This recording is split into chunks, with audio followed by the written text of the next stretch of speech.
Hey everyone and welcome. It's Melissa from Endo Empowered again, and today we're going to be talking all about diet. What's the best diet? What should you focus on with regards to diet? So if you've ever had any questions around this, not sure where to start, feel like you've tried to cut out a bunch of foods and yes, it helped a little, but maybe it didn't quite get you enough of the results you're looking for, then you will really enjoy this Facebook Live. So if you're here with me, feel free to jump in at any point and ask me questions. I'm here to help. So if there's anything that's not clear, anything you want more elaboration on, feel free to pop those in the questions below. And I can either do a whole nother Facebook Live for you on it, or I can share some blog posts that I might have done on the topic. For those of you who may not know me, my name is Melissa. I'm from Endo Empowered. I've been managing my endometriosis, which was diagnosed stage 4, and I live completely pain and symptom free. And so a lot of the advice that I share with you is to help you do the same. So I really want to encourage you and motivate you to take this journey with me because I know it can be hugely beneficial for you. Okay, so let's jump right in. All right, so basically when we're looking at our diet, most of us are probably familiar with what is typically called the Endo Diet. And the Endo Diet is really focused around some of the key things that might trigger inflammation in the body. So with endometriosis, we do not want inflammation. There is enough inflammation going on in the body. And basically, when you have inflammation, this is what causes pain. This is what causes endobelly. There are, factors within your digestive system, which will be related to inflammation. So inflammation as a whole is not a good thing. So the Endo Diet was basically focusing on how to reduce that inflammation. And so the foods recommended are often foods that we focus on to cut out. So things that trigger inflammation in the body or trigger an inflammatory response in the gut, and therefore that correlates back to having that inflammation in the body. And some of the key ones are gluten, dairy, sugar. Now, one can expand on this, and depending on how much inflammation is going on in your body and what's going on for you personally, you might expand this into carbohydrates and other grains. And you might expand this even further. So depending on what your current diet is like. But these are the key ones that trigger inflammation in the body. And those are the ones that we really want to make sure we're not having. There's lots of other reasons for this. So outside of just that inflammatory response, there's lots of other reasons why these aren't really ideal when you have endo. So that is generally where most of us have, if you've been on this natural journey for a while, this is generally where most of us have gotten to. So we tend to focus on, let's just cut out these things, and yes, we feel an improvement, but this to me is kind of not really what your diet or how you eat should be about. So this isn't the focus of where we should be headed. So instead, what we look at is really replenishing the body. And what I mean by replenish is really saturating your body. So there's actually called a saturation point in your cells, and that is what we're aiming for. So basically you want your cells to have every available mineral, nutrient, vitamin, whatever it needs to do its functions. And so we really want to saturate those cells with as many nutrients as we can. And when you're just focusing on elimination, yes, you're going to reduce that inflammatory response, but you're not supporting your body in ensuring that it can fight off more inflammation and it's supported in its healing. So this is where it's kind of like the analogy of fuel. When you think of your fuel and fueling up your car, you want to fill it up with lots of better choices. So typically I see women just focusing, cutting out things, and then they go and find an alternative. So they might go, okay, well, I'm going to eat gluten-free bread. I'm going to have gluten-free pasta. I might go sugar-free chocolate. I might replace the dairy with, some kind of dairy alternative. And I've seen all sorts of weird and wonderful products out there that are created from who knows what. And your body doesn't know what that is. And the key thing is that these things are not providing nutrition on an optimal level. Yes, they're still going to obviously give you something, but what our goal is to saturate that cell and really to saturate your body with as many nutrients as possible. So the question is, what diet can do this? What is the best diet when it comes to endo? In my opinion, there isn't one particular diet. I'm not a fan of pushing paleo or vegan or vegetarian or whatever. It's about looking at what you're actually eating, the individual foods that you're eating, where they've come from, and how much nutrition they can provide your individual body. So, paleo, for instance, you might have somebody who goes, okay, I'm going to do paleo, and their diet consists of 80% meat.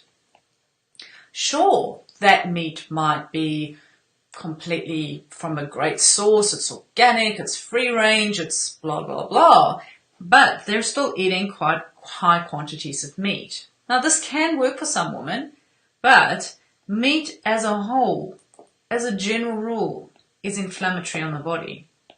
As a general, it sits quite high on what we call the alkaline acid scale. When something is acidic, it drives inflammation in the body. And when something is alkaline, it reduces inflammation in the body. So meat, particularly red meat, sits quite high on the acid scale. So no matter how wonderful the source of that meat is, it could still be triggering an acidic response within your body. The other key thing is that not everybody can digest meat very well. So it takes a lot of resources for your body to break down that meat. So you need to have active enzymes that are able to process that meat. Now, if your health is poorly and you're not absorbing things very well because your digestive system's not working well, you're going to struggle to process that meat. And then what inevitably happens is this actually isn't processed, it just sits in your digestive system and is not favorable. So it's key to kind of look at what's going on for you. Now, this could be inhibited. Your enzymes could be inhibited by some kind of bacterial overgrowth in your stomach, something called H. pylori. And if you're not able to address that, well, you're never going to rectify those enzymes, in which case you're going to struggle to digest meat.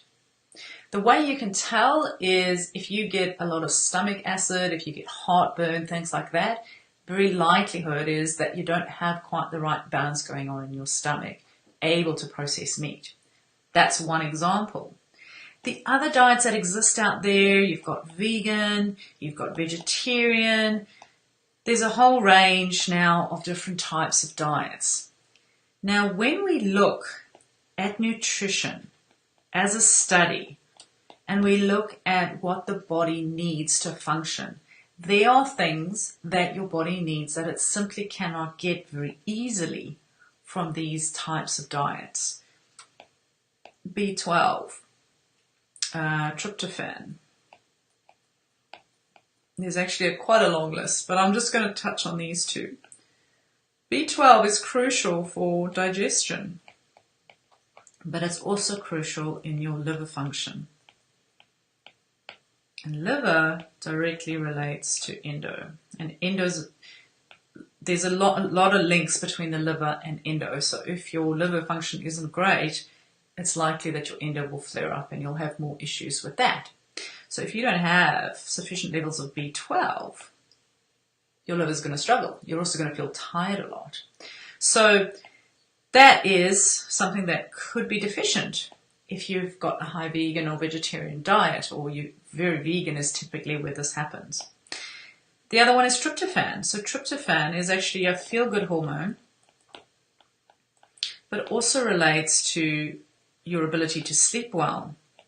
So it links up with melatonin and ability to sleep.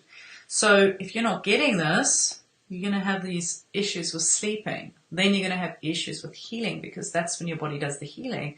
And if you're not sleeping, you're going to feel tired, in which case you're going to probably reach for sugar or caffeine or things that are not necessarily favorable for your healing journey. So as you can see, I don't particularly push any particular diet, because there's a reason, and there's, from a research study point of view, from studying nutrition, you'll see that every component that your body needs is within a varied diet. So what kind of diet do I recommend? Well, my typical recommendation is an 80% vegetable, fruit, or natural sources, natural foods, and probably around 5% is animal products. And yes, we do our best to get better sources of these. So not, highly processed things, not highly manufactured things that are as close to nature as possible. And then I give myself 5% wiggle room. Now, wiggle room is allowing for chocolate, is allowing for social occasions. Because to be honest, if you're stressing out and you're not going out because you're stressing out and you've got all this anxiety around being the perfect diet, or you use words like I've been naughty, or that's a bad food, or you have these associations with certain foods, that is not a positive experience for your journey with, it's not a positive experience with dieting. It's generally, if there's any kind of words around restriction, that is something that I would really look at, because there is no such thing as a bad food. There's foods that will trigger more inflammation, so we want to avoid those. But our shift needs to be, how can I support my body? What foods are going to optimize my nutrition? What foods are going to help me achieve the goals I want to achieve to alleviate this endo pain or the symptoms that you're experiencing? So there are 3 key areas that we want to focus on with endometriosis. And they are inflammation, hormone balance, and the autoimmune component of endo. These are the 3 areas that we want to focus on. And what we want to do is eat according to these 3 areas. So we want to find foods that help reduce inflammation, but obviously also avoid foods that are inflammatory. The same goes for hormone balance. We can find foods that help support hormone balance. And there are foods that are not going to support hormone balance. Same goes for your autoimmune. So things like sugar will actually lower a positive immune response. And so we can support our immune system. And this is really done a lot more with herbs and other forms of support, because the immune system with endometriosis needs a lot more support, particularly around NK cells. So NK cells are the cells that find those dispersed cells in the body. So they're known to find rogue cells. And there's a lot of research around these cells when it comes to cancer, but when you think about what endometriosis is, it's rogue cells in the abdominal area. We can definitely use those. And they've found studies to show that with endometriosis women, the NK cells tend to be low. So by supporting that, we can encourage that absorption. If you think of the NK cells like your little Pac-Man, and their job is basically to go around and eat up things that are the rogue cells, the things that we don't want in the body. And there's ways that you can do that with your diet. So that is essentially the focus that I like to use. And, you know, it's as close to nature as you can possibly go. But you can go a little bit further with this. So fruits and veg sounds really simple, but we can branch out of that and we can go into foods that provide additional healing. So things like spices, I think a lot of us neglect to see. Like if you Google any spice, anything out there, you'll discover amazing healing properties of these. One of my favorites is actually nigella seeds, and you can get this as an oil. It's also called black cumin. It is very, very strong. But this, guess what it does? It fights the immune system. Okay, so, and very easy to add into a meal. You don't need a lot. And like if you get the oil, it's quite strong, so I don't recommend using a lot. But I used to literally just sprinkle it in with like a mix of veggies, and you just put a tiny little bit, like a teaspoon or less, in it because it's quite strong. But incredibly healing. And it also fights off things like candida or fungal infections and those kinds of things, which if you've been on this journey for a while and you've tried sort of synthetic hormones, used a lot of painkillers, it's very likely that you have a candida overgrowth issue with endo. It's very, very common. I see it a lot with my clients. So spices is one of them. The other one is wild foods. So wild foods are foods that basically grow in the wild. They're typically called weeds. Most of us know them as weeds, but these offer a lot of healing properties as well. If you think about what they are, these are strong plants. They've had to resist a lot of things from the environment and where they are. I mean, some of these things grow in like the most deprived soil, so they're very, very strong, and we actually call them adaptogens. So in herbal medicine we call them adaptogens, and this basically means they can adapt to tough situations. So I'm sure you would like to adapt to tough situations, or if you're feeling stressed or anxious, this is where adaptogens can really help. So those are the kinds of wild foods that I really like to focus on. One of the easiest ones to find is dandelion. It also supports the liver, and the leaves support the kidneys. So super, super easy to get. There's lots of others. My other favorite that I recommend for ladies with endo is yarrow. So yarrow is a quite nice tasting herb and super beneficial for endometriosis. If you Google Endo Empowered and yarrow together, you'll see there's an article that I've written on yarrow, which is all about how it can help you with endometriosis. So some of those could be beneficial for you, and you can go further than that. There's lots and lots of other foods out there that can really support your body, and there's lots of superfoods out there that can support your body. So superfoods are foods that basically have high levels of antioxidants. Now, what exactly is an antioxidant? We've heard this word and it's been thrown around like, you know, everything out there, but really an antioxidant, the key thing it does is it fights free radicals. So free radicals are basically things that get released when your body processes something. Now, if you think back to my explanation of meat, if you've got eating a lot of meat, you're going to have a lot more free radicals in the body. And what these free radicals do is they attach to things we don't necessarily want them to attach to. And so they can cause damage in the body. Free radicals essentially drive inflammation. So once again, we don't want that. So these antioxidants come along and they gobble up those free radicals. So the more of those we have, the lower the inflammatory responses in the body, and the better you will feel. You will have a lot more energy as well, because the liver releases these free radicals every single time it processes something. So by supporting that, you can also support the liver in the process.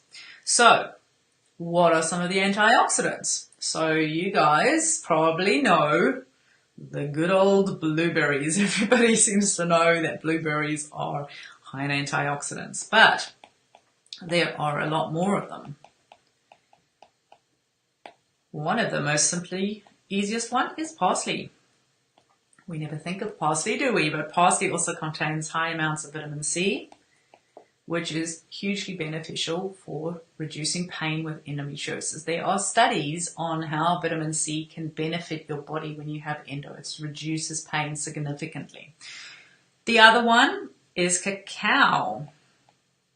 So cacao powder, not cocoa powder. So cocoa powder is the highly processed stuff. We don't want that. We want cacao, the raw form. Has got the highest quantity of antioxidants that you can imagine. Like, it is huge. And that is why I highly recommend cacao powder. It also contains magnesium. And magnesium will help you with all that cramping and pain that's going on. It basically eases muscle tension.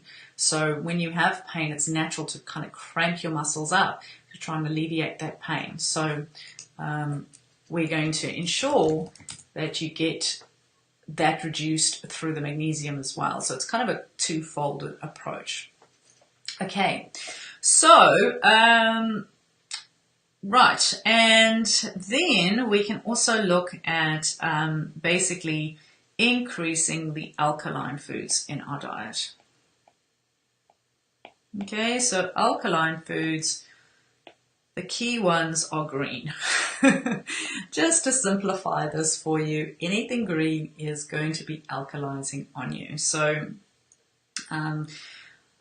your green vegetables, your kale, try and branch out of just lettuce, try and go broader than that. But basically anything green is going to have an alkalizing effect. You can go beyond this and look at some of the superfoods that have even higher levels of alkalizing effect, but also contain those antioxidants and are able to help you detoxify the body more efficiently. So some of my favorites is spirulina, which, okay, I know you guys are going to say, ew, that stuff's disgusting. It is disgusting. It tastes horrible. But if you make it in a certain way, you can drink it. If you Google spirulina Endo Empowered, just put those words together, you will find there is an article I did on how to make spirulina taste good. So it's literally a juice that I make, and it's actually makes the juice better by having the spirulina in there. Like, you wouldn't think so, but it does. So that is one. The other one is chlorella, and you can go any kind of algae because they are going to be very, very anti-inflammatory and support your body in detoxification. So that is all I'm going to cover today. If you guys want more information, if you want to connect with me, you want to see how I can help you tailor something special for you, then come on over to my website. So come on over to endoempowered.com and /connect. There is an option to sign up for a discovery call where we can talk about you, your situation, where you're at, where you need help, and tailor a package so we can work together. I know so much about endometriosis. I know how to get you well. I've worked with so many clients around the world in different situations. So if you're feeling like you just don't know where to start, or maybe you've got a lot of pressures in your life, maybe there's too much going on, you feel like you can't keep up with everything, maybe you feel like you've got some of the pieces of the puzzle, but you're not getting the full picture, like, totally connect with me and let me help you, because I can help you. And living in pain and suffering every day is not really living. So if you feel all called to work with me, come and join me. I do have some live presentations that are going on at the moment as well. So if you want to check out those, there's one particular one that I'm doing at the moment. It's all about pain and how to reduce pain. So you can check that out. That's at endoevents.org, and you can just register there. Sometimes the time zones don't work in my favor with that, so I am going to be doing a presentation of that. So basically a replay of that. So just register, and we can give you that and see where you're at. Is anyone here that would like to ask me any questions, anything that you would like me to cover? I'm happy to go over things with you.